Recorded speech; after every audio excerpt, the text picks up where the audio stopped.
Now, the next guest which I would like to invite is Dr. Rizwan, and his topic is stress and anger management.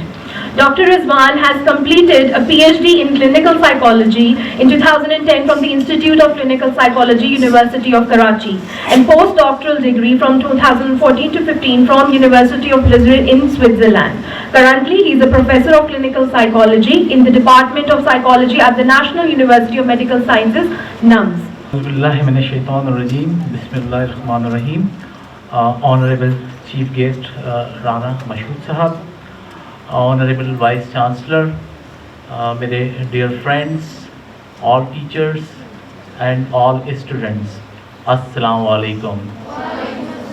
अस्सलाम वालेकुम. बात है. तो मेरा सबसे पहला सवाल अपनी ऑडियंस से ये होता है, where are you right now? आप लोग इस वक्त कहाँ हैं? एक दो लोग हैं हॉल में, बाकी पता नहीं कहाँ हैं. तो आप लोग इस वक्त कहाँ हैं? हम इंसानों की प्रॉब्लम क्या है? हमारा जिस्म कहीं और रखा हुआ होता है, हमारा दिमाग कहीं और सोच रहा होता है, दिल किसी और याद में खोया हुआ होता है और रूह कहीं और परवास करना चाहती है.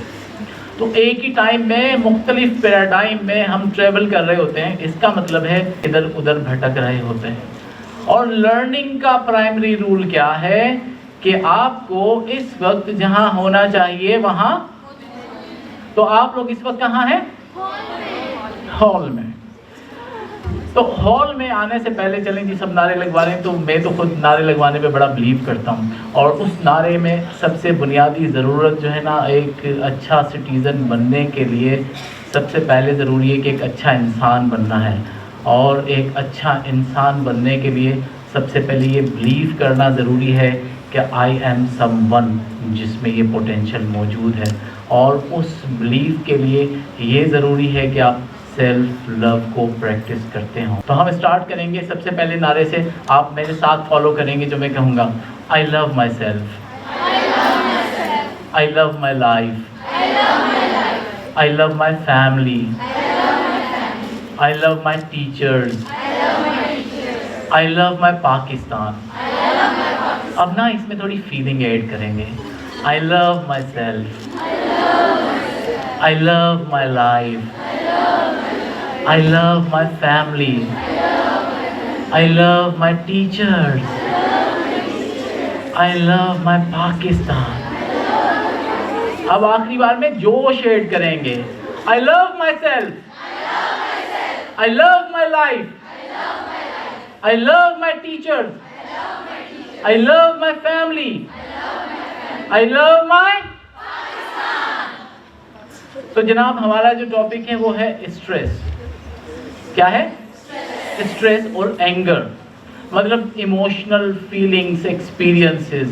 And being a women you know that के इमोशंस किस तरह से ट्रेवल करते हैं through out your body mind, क्योंकि आपके जो हार्मोनल एक्सपीरियंसेस हैं वो आपको वल्नरेबल बनाते हैं एक्सट्रीम लेवल के इमोशंस को एक्सपीरियंस करने के लिए.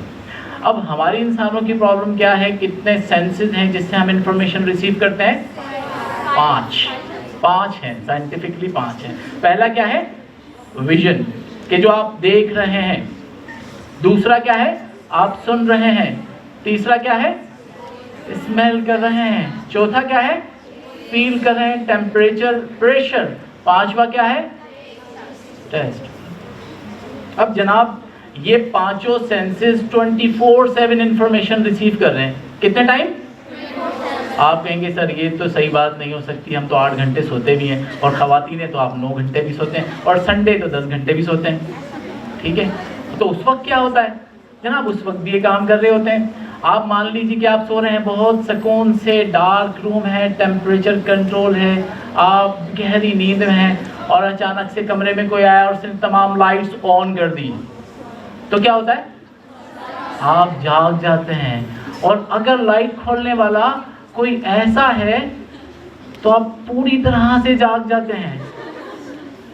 सिमिलरली आप कमरे में थे और कोई आए, 2 लोग या कोई एक आया और फोन पे बातें करना शुरू हो गया, आप तो बड़ी गहरी नींद में थे, आपकी आंख फिर से आप कमरे में सो रहे थे, आपके कमरे में कोई जोरदार स्मेल आ जाए तो आपकी आंख, आप बहुत मज़े से सो रहे थे, everything was in control, best temperature, वापदा वालों को बात पसंद नहीं आई, उन्होंने लाइट बंद कर दी, आपकी आंख फिर खुल जाएगी। इसी तरह आप सो रहे थे, आपके स्टमक ने कहा कि देयर इज समथिंग, कुछ खाया पिया नहीं है, भूख लग रही है, तो आपकी आंख।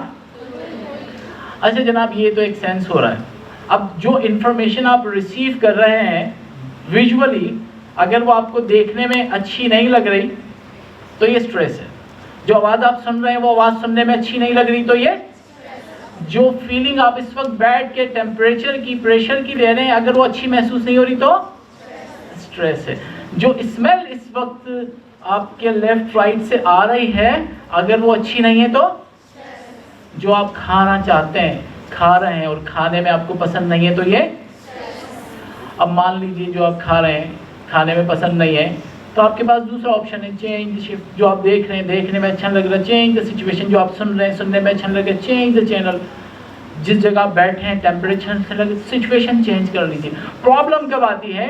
प्रॉब्लम तब आती है कि हम स्ट्रेस में भी होते हैं और वहाँ बैठ के बजाय एक्शन लेने के मूवमेंट शुरू कर देते हैं थॉट्स में। और थॉट लाइफ ऐसी क्यों है, मुझे ये सब कुछ देखने को क्यों मिल रहा है, मेरी ज़िंदगी में कब ये सब बदलेगा, कब मैं बेहतरी की तरफ जाऊंगा, कब मेरी ज़िंदगी इन सारी चीज़ों से आज़ाद होगी। जब इस तरह से सोचने का अंदाज शुरू होता है तो इसको कहते हैं डिस्ट्रेस। क्या कहते हैं? और बेटे distress is a big problem, क्योंकि डिस्ट्रेस कॉज करता है डिप्रेशन, डिप्रेस कॉज करता है एंग्जाइटी, और ये 4 तरीके से आपके ऊपर असरअंदाज होता है। फर्स्ट, आपकी बॉडी के ऊपर डिफरेंट दर्दों की शिकायतें, स्टमक का डिस्टर्ब होना, और बहुत सारी लिमिट है फिजिकली चेंज आने के हवाले से। एक मामूली सी इचिंग से लेके कैंसर तक की बीमारियों की रूट्स बताई जाती हैं डिस्ट्रेस में। सिमिलरली आपके माइंड पे इसका इम्पैक्ट है। आप एजुकेशन से ताल्लुक़ रखते हैं, आपका सबसे बड़ा टूल क्या है? Your mind. आपका माइंड किसी एक जगह लगा ही नहीं सकते, आप अटेंशन पे नहीं कर पा रहे, आप इंफॉर्मेशन जो लर्न की थी रिट्रीव नहीं कर पा रहे। आपको जो फैसला करना है, कहाँ कब किस वक्त किस जगह पहुंचना है, किस वक्त किस बुक को ओपन करना है, किस चैप्टर को पढ़ना है, डिसीजन नहीं कर पा रहे। इट मीन्स कि ये इम्पेयरमेंट होगी, आपकी एकेडमिक लाइफ पे उसका इम्पैक्ट आता है। तो डिस्ट्रेस आपके माइंड को इम्पैक्ट करता है। फिर आपके इमोशंस में फियरफुल बनाता है। जब हम बहुत ज़्यादा डिस्ट्रेस में हो ना तो फील के फेलियर दिमाग के ऊपर छाया होता है। जैसे बेटे अगर अभी चले मैं आप में से ना 2 लोगों को सिलेक्ट करूंगा और अभी इधर बुला के ये डिस्कस करूंगा कि जो मैंने समझाया है उसको यहाँ आके एक्सप्लेन करेंगे, तो आप में से 2 लोग कौन से हो सकते हैं? अच्छा, इस वक्त जो आपकी बॉडी में हो रहा है ना उसे एंग्जाइटी बोलते हैं। दैट इज एंग्जाइटी, जो एग्जैक्टली आपकी बॉडी को हिट कर रही है। सिमिलरली अभी मैं आपके साथ शुरू हो जाऊं वो वाला टीचर बनके, जिस टीचर के हाथ में होता है डंडा, और वो टीचर बन के आपकी फुल बेइज्जती प्रोग्राम चलाऊं, तो उसके बाद आप डिप्रेशन जैसी फीलिंग में जाते हैं जो थोड़ी देर के लिए होती है। लेटर ऑन आप कहते हैं यार रोज़ की बातें, रोज़ाना डिप्रेशन में जाएंगे तो ज़िंदगी रहनी नहीं है। लेकिन जब वो रोज़ होना शुरू हो जाए, जिसमें आप डिप्रेस मायूस फील करते हैं, मोटिवेशन आपका लाइफ से ख़त्म हो जाता है, जो भी आपकी प्लेजरेबल चीज़ें हैं वो प्लेजर नहीं रहती, उम्मीद ख़त्म हो जाती है, आपको लगता है कोई आपकी हेल्प नहीं कर सकता। एक बहुत बड़ी लिस्ट है जो कि सीरियस प्रॉब्लम है। और अल्हम्दुलिल्लाह मैडम ने बताया आपके पास काउंसलिंग सेंटर एग्जिस्ट करता है, एंड मैं बहुत बड़ा प्रोपेगेटर हूँ उस काउंसलिंग सेंटर का जो भी यूनिवर्सिटी में मौजूद है। तो बेटे आपको वहाँ ज़रूर जाना चाहिए जब भी सिचुएशन आपके कंट्रोल से बाहर हो। तो ये काउंसलिंग सेंटर में काउंसलर्स बैठते हैं, वो आपकी कॉन्फिडेंशियलिटी को मेंटेन करने के लिए पूरी तरह जिम्मेदार होते हैं, पूरी तरह ट्रेंड होते हैं। तो ऑलवेज़ कंसल्ट विद देम अगर ऐसा हो रहा है।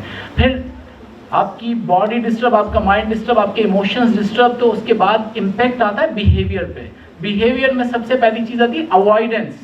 आप क्लासेस छोड़ना शुरू कर देते हैं, आप यूनिवर्सिटी से अवॉइड करना शुरू कर देते हैं, या जिस टीचर से या जिस सब्जेक्ट से आपको प्रॉब्लम हो रही है उस क्लासेस को लेना छोड़ देते हैं। इसके बाद अगला फेज़ आता है जब हम नशे की तरफ जाना शुरू कर देते हैं। तो नशा बहुत कॉमन हो गया है आजकल इंस्टीट्यूशंस के अंदर, चाहे मेल हो चाहे फीमेल हो। नशे की कोई भी चीज़ आपको फैंटेसी लाइफ में लेकर जाती है।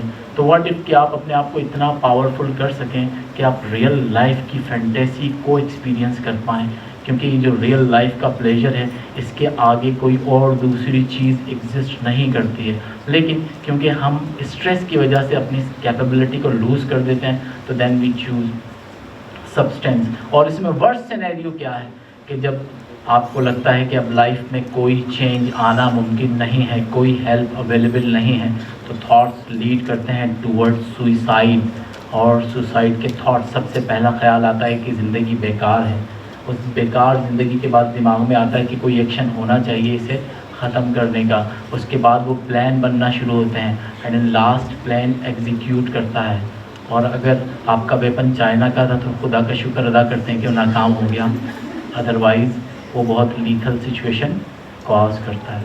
तो बेटे ये तो है स्ट्रेस, और इसमें जो सबसे ज़्यादा कॉज करने वाला इमोशन है एंगर। एंगर क्या है? एंगर मैसेज देता है कि now my control is not here. अभी मैं आपको कहना चाहता हूँ कि बेटा मेरी बात सुनिए, और मुझे लगता है आप अपने मोबाइल्स में गुम हो रहे हैं।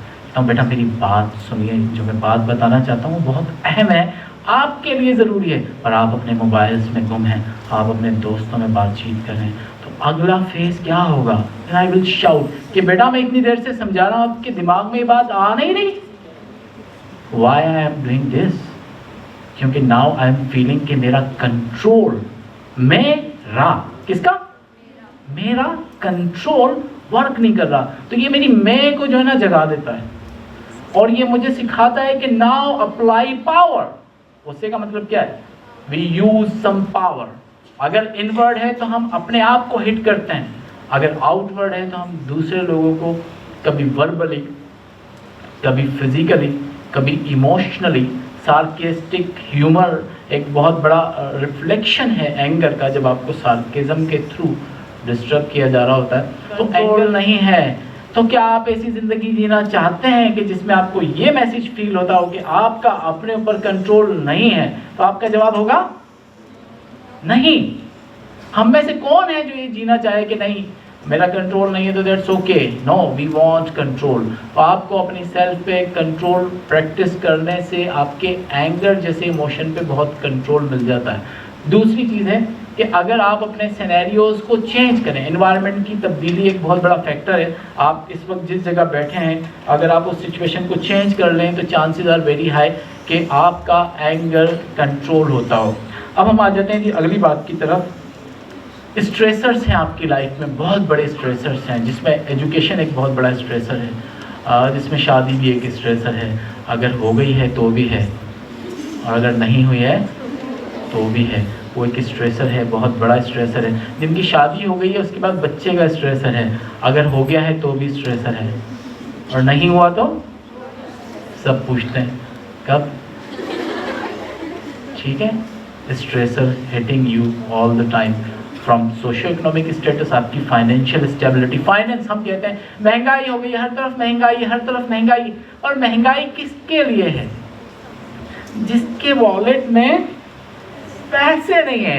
अरे मेरे में तो वाकई नहीं है, तो मेरे लिए तो बहुत महंगाई है। लेकिन जिसके वॉलेट में पैसे हैं, क्या उसके लिए महंगाई है? तो बेटा करना क्या चाहिए? महंगाई को रोना चाहिए या वॉलेट में? तो पैसे कहाँ से आएंगे? अल्लाह के नाम पे दे दे बाबा। कहाँ से आएंगे? टू डू समथिंग, कुछ ऐसा करो जिससे आपकी इनकम भी जनरेट होती हो। लेकिन इनकम जनरेट करने में एक और पैथोलॉजी हो रही है। वो पैथोलॉजी हो रही है कि अभी हमारी यूथ लगी हुई है इनकम जनरेट करने में और अपनी एजुकेशन को कॉम्प्रोमाइज कर रहे हैं। तो प्लीज़ दोनों डोमेन को बैलेंस करके चलना है।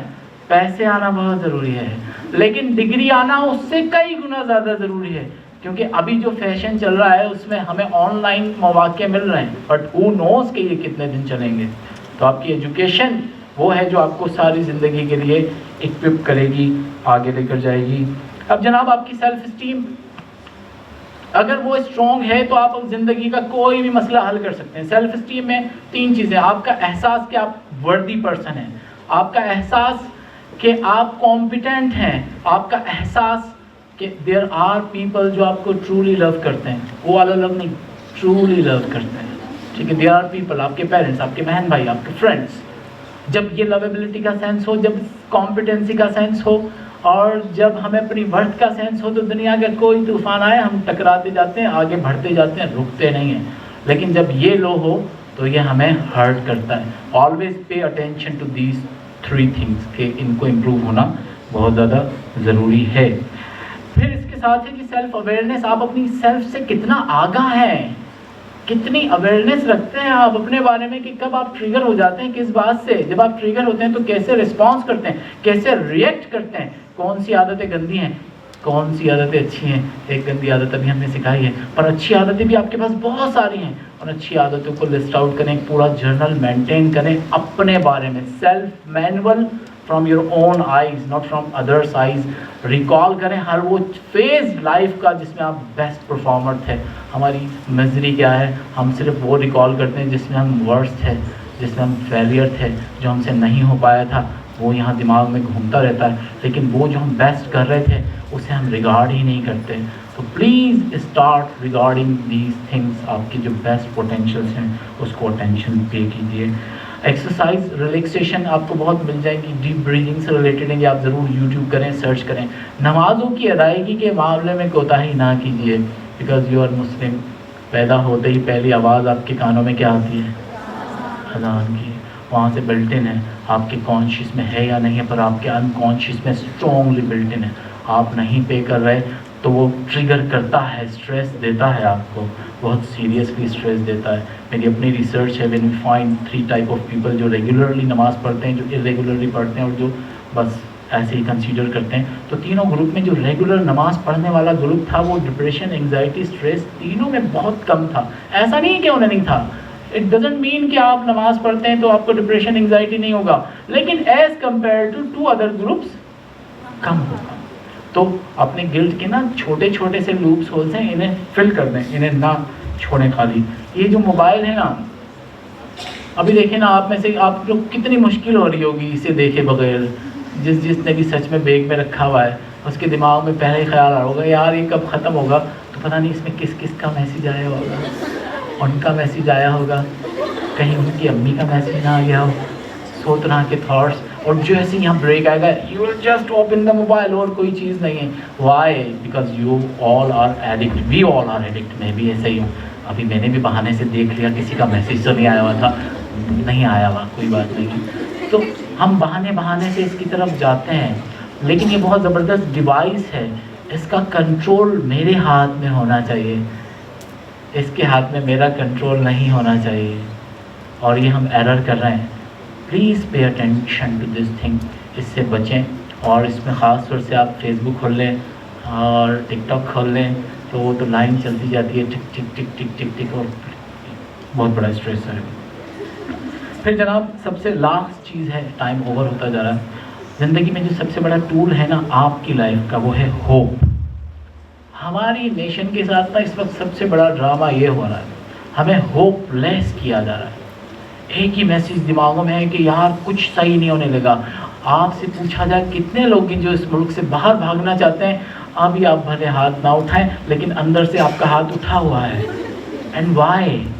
क्योंकि वी आर होपलेस, हमें वो फीलिंग नहीं आ रही, एंड वी आर बिलीविंग कि वो होप कोई ऊपर से देगा।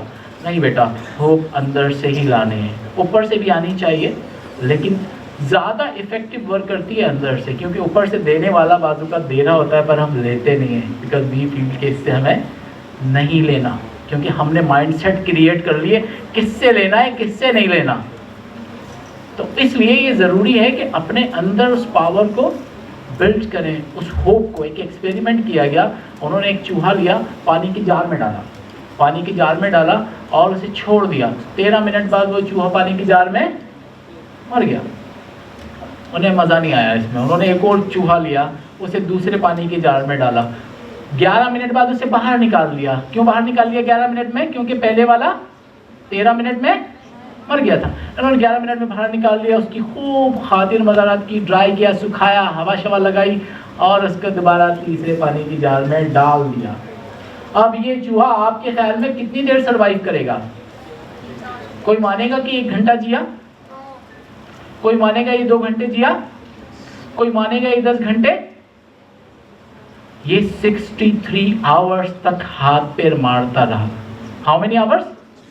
63 आवर्स। वाई? क्योंकि उसके माइंड में थॉट था कि कोई आएगा और उसे निकाल लेगा, उसके एक्सपीरियंस में था। तो क्या आपके एक्सपीरियंसेस खाली हैं इससे? क्या आप सारी ज़िंदगी आगे बढ़ते बढ़ते आपको रास्ता दिखाने वाले लोग नहीं हैं? एग्जिस्ट करते हैं। जो मिसाल है, आपने नहीं देखे लोग जो जल्जला आया होता है महीने बाद भी जिंदा कहीं से निकल आए होते हैं। Why? Because hope keep you survived, जिंदा रखती है। एक बार फिर नारा लगाएंगे, उसके बाद खात्मा करेंगे। I love my self, I love my life, I love my family, I love my teachers, I love my Pakistan. एक शेर कह के क्लोज करूंगा। इन्होंने भी कहा कि सर बस कर देना, कितना बच्चों को तंग करेंगे। तो होप से ही रिलेटेड है, जहां में अहले ईमान सूरते खुर्शीद जीते हैं, जहां में अहले ईमान सूरते खुर्शीद जीते हैं। इधर डूबे उधर निकले, उधर डूबे इधर निकले। Thank you so much for you.